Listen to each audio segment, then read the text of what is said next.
Good afternoon, everybody. So, my research is in the area of robots and artificial intelligence, and I don't make the robots. I look at the people who do make robots and the ideas that go into the making of robots. And so that's what I'm going to talk a bit about today. So the first thing I'm going to talk about is the telephone. Not a lot of people know this, but the telephone was created through Alexander Graham Bell working with the deaf communities. And so his wife, Mabel, was deaf, and his father was in the telegraph business. And what happened was Alexander Graham Bell... Sorry about that. Alexander Graham Bell went into the schools, and if you work with hearing impaired or deaf communities, you'll know that they have these devices to hear and to speak into. And what he did was he put those devices together in the first prototype of the telephone. So we can see that actually working with disabled communities has significantly influenced one of our most important communication technologies, the telephone. But more than that, we might look upon that in a very positive way. I guess that history of how disability informed that technology is not well described. It's not what we first think about when we think about the phone.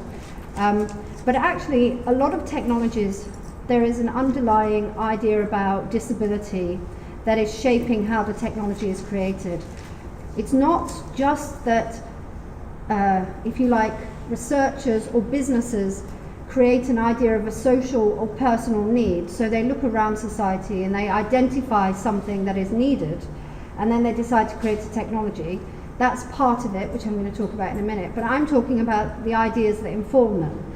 So when I did field work in robotics labs at MIT, when they create vision systems, for instance, and they want a vision system to work with a manipulation system, so just eyes and arms, what they did was they started to look at blind people, and they started to make analogies between being blind and the kind of problems that they had in their robots. I hope you're all feeling a bit uncomfortable right now when you hear that. So they started to say, well, blind people have this problem where they can't see, but they can manipulate the world around them. So our robot, it can't, we'll give it a bit of, it can't see, but how do we get it to manipulate the world around it in the way that people with blindness can? And then I began to notice other patterns in the way in which disability was referred to. It was referred to in a way that there was something missing in the disabled person, and because there was something missing in them, you could use that as a basis or an analogical point through which to think about machines. So the other area which they began to do this was autism. And when I got into the labs, when I first began my fieldwork, they started to say, well, people with autism don't have social communication behaviors. They're mind blind, if you believe Simon Baron-Cohen's idea about autism. A robot is mind blind. It doesn't have these abilities like children with autism. Now, when I first heard that, it's going on in discrete labs, so it's in the background, but some of these ideas were being published in journal articles and published online in university departments. And actually, over time, what I've noticed is that, again and again, the way in which, first of all, technologies are developed, sometimes the reference points are thinking about disability in some way. But my specialism has been around autism. And I've been particularly interested in that because being social is so important, as Chrissy just said there. It's so important for our existence as human beings. But it seems we live in a world where a particular kind of understanding of autism says that somehow these children lack sociality, they may be asocial. And I'm thinking here of probably the most influential theory about autism from Simon Baron-Cohen's empathizing, systematizing brain. So I'm sure many people are familiar, but just in case for those who are not, in summary, it's this idea that women are biologically programmed to take care of each others, to be empathetic, and men are biologically and innately programmed to create systems and abstract systems. And sociality, in his viewpoint, it's not important to creating abstract systems at all. Like, it's kind of a waste of time for them. And what autism is, it's an example of the extreme male brain. So a kind of non-social person, really. And it was that idea, developed by Simon Baron-Cohen, that people began picking up and putting into how they started thinking about robots, robotic machines. And then they started to create, so this was now researchers using that idea and saying, well, we're going to build a robot because apparently children with autism prefer objects to other human beings, so it'd be great because now we can give them a machine that looks like a person.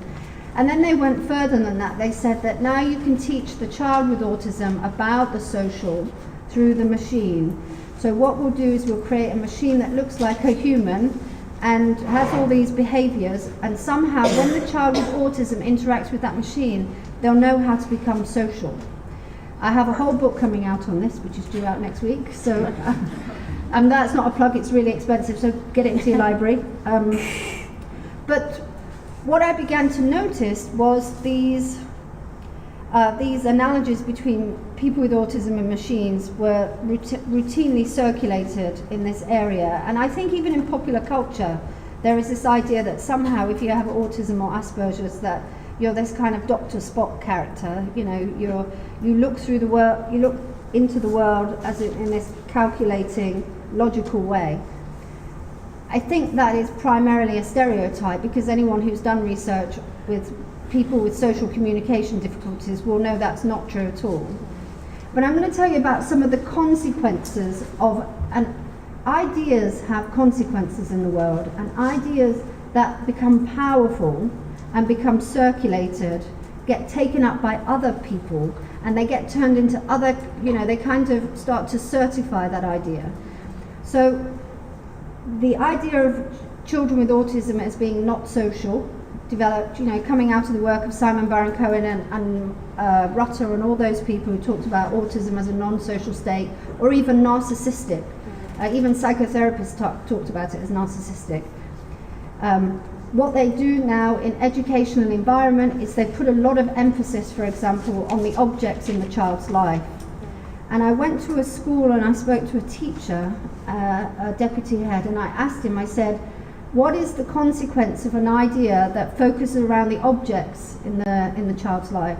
And he says, well, I've got a really good example for you. There was a boy who had autism, and he was a foster child, so you can imagine the complexities there. And he had to leave his foster family. And he said they didn't talk to him about his relationships, or maybe find a way to help him to express what he might be feeling. They gave him a book with lots of objects in, lots of pictures. So even the people around the child now start thinking of the child in this kind of objectified way, and creating these objects rather than focusing on relationships. And that's why I really enjoyed your work, Chrissy. So my work has taken a form now of being extremely critical of the robotics community because of the way in which they make these analogies and use disability and use ideas that are not agreed on universally. They're ideas that, not everyone agrees with the kind of definition of autism developed by Simon Baron-Cohen. There are all kinds of new narratives about autism with the critical autism studies community.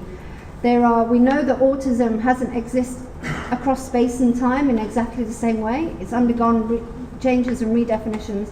So if you're trying to say that something exists out there, and you can name it and classify it, and then put that stuff into a machine, and then reflect it back to a person, and somehow create these effects, well, first of all, that's not true, you can't, but that is a problem, but that is what's going on. So the autism work has been following that pattern. But I want to think about other ways we might think about technologies and the disabled, because if there is, for example, this world designed around us is designed primarily for able-bodied human beings. So therefore, if you want to move around in these spaces as a person who is disabled in some way, visually or orally or whatever, there are going to be challenges. And I suppose the issue of technology is it's been an aid to people. It's helped people, if you like, to fill in those spaces where they're kind of, the environment might be missing. But the problem is that, well, first of all, I think the aids that help the disabled are often not as well thought out as the kind of technological devices that the rest of, I mean, I'm not saying disabled people don't have iPhones, but, you know, if you go into these assistive technology rooms, you'll find clunky, weird objects. You know, they're so heavy you can't move them, they're so complicated. There's like no thought about the design, and I think that's something that could be done in the future, that if there is technologies being disabled, as much thought goes into the design and accessibility in use and ease and beauty. Why can't you have disabled technological objects that are kind of stylish and beautiful? There's also the environment, what kind of environment are we going to have in years to come? And some people talk about digitally connected environment. That sounds like a good idea, you know, your fridge, you know, called the Internet of Things, your fridge knows when you're running out of milk and can send a message to the supermarket and it gets delivered to your door. But that is really a fantasy, because what happens in the real world is you have lots of companies that produce individualized products, and all of them come with their own rules and regulations. And having a system that works seamlessly, where all these products are interconnected, I don't think it's ever going to happen in a private economic system. I don't see how it can happen.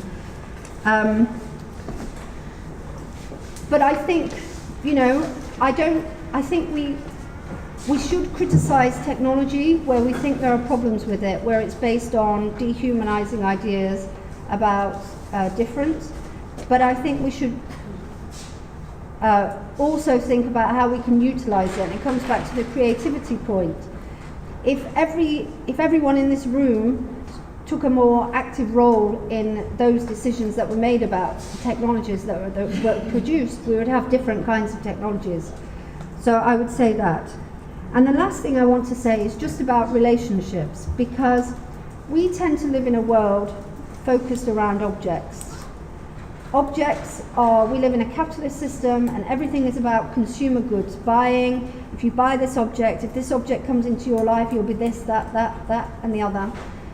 And what we forget that, you know, disabled people are human beings like the rest of us, and primarily what we need are human relationships, and the best way to support those relationships. And the primary focus, I think, of any political philosophy must be around relationships, primarily. And around that, we draw out what kind of artifacts we want to create from that underlying philosophy. So I will end it there. Thank you.